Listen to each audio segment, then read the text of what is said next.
Hi everyone, welcome to Writing Stories with my good friend Kimberley D. Tait and myself, L.M. Spilsbury. This week we're going to talk about editing, and we both thought this would be an appropriate topic because Kim has been working for some time now editing her work in progress, a book called Cirque de Tarot, and I am working on edits for the third book in my Modified Humans series called Immunity Flight. And in my case, this is the first time I've actually used a professional editor to look at my work. So it was a very interesting experience. I know, Kim, that you've talked to me a lot about your editing experiences because at this moment in time, you have no less than 3 editors. Is that right? No, just You've two. got 2 editors? Yeah, two Okay. editors. All right. I thought there was 3. But anyways, you've got 2 editors, and both of them bring different things to the table, I assume. They do. And you've been finding that the amalgam of both is really helpful for you. Yes. And in my case, I picked an editor that I had met online during an interview, and I was very pleased with the result that I got. I actually paid for a book critique, and so I got a 6 or 7 page critique letter, which identified both the good and the bad, which was very encouraging to hear the good because you hear horror stories about the bad. And the other thing that was sort of interesting was that a lot of the bad that she identified were things that were niggling at me anyways. They were in the back of my mind, and you know how it is, you write something and you think, well, maybe nobody will notice. Maybe it's actually okay and I'm just imagining things. Yeah, Do you have that, Kim? I do. Yeah, yes, I Uh, do. You're not yeah, telling me anything I I don't actually, already know. I know. I had one scene.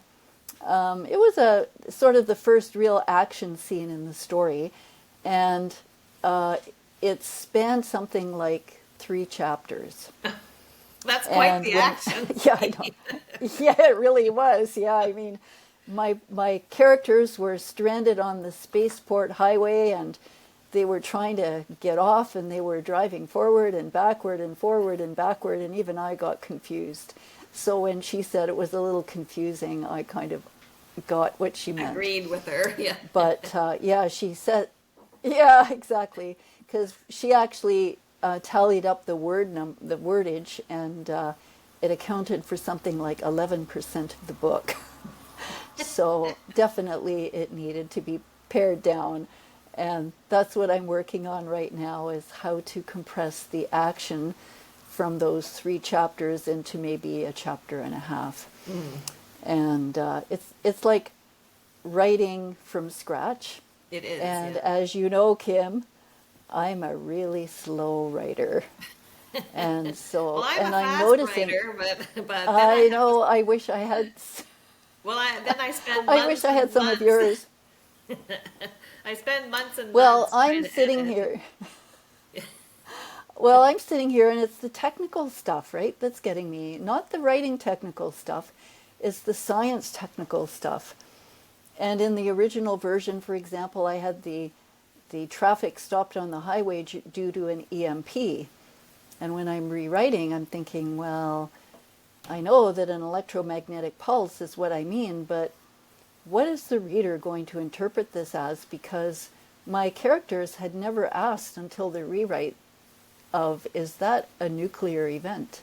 Because Oh, most yeah. people would associate an EMP with a nuclear event. And so then I had to go and research, like, what's the difference between an EMP and an electrical surge? And, you know, it turns out they're actually kind of the same thing, except you use EMP, the term, in a nuclear situation. So I had to change the terminology. And it's little things like that that I start overthinking, and then I have got to research, and then I have to make a decision about it. And that's the sort of thing that really slows me down. It's kind of the downside of writing science fiction. Yeah, yeah. And, you know, and the other thing I asked her was, do you have any thoughts about what genre this book would be? Because I'm having a terrible time identifying what genre these modified humans books are.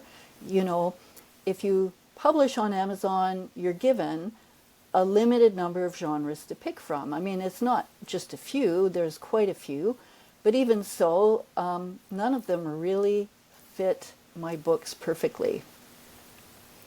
And this is probably outside of your area, Kim, because you're not writing what I'm writing. But the options that I had were things like genetic engineering. Well, my characters are genetically engineered humans, so okay, that works. But genetic engineering implies that you're dealing with hard science and engineering, and that's not what I'm dealing with. And science fiction romance, yes, it has romantic elements, but again, the romance genre makes you think that this is a burgeoning and developing love story, which it isn't really. And so all the choices I had were close, but not really. And I'm taking an editing course, as I may have mentioned, because I thought I was a pretty good editor, and then I thought, well, actually, you don't know what you don't know, do you? So maybe I should take a course to find out what I don't know. And it was very interesting. There was a lesson on editing fiction, and in the reading list was a link to a place of all kinds of genres for every type of story. And under science fiction, I discovered soft science fiction. And when I looked it up, I thought, holy moly, this is exactly what my books are, is they're not hard science fiction, which deals with physics and engineering and astronomy. It's soft science fiction, which deals more with human emotions and characters. So I was very happy to discover that.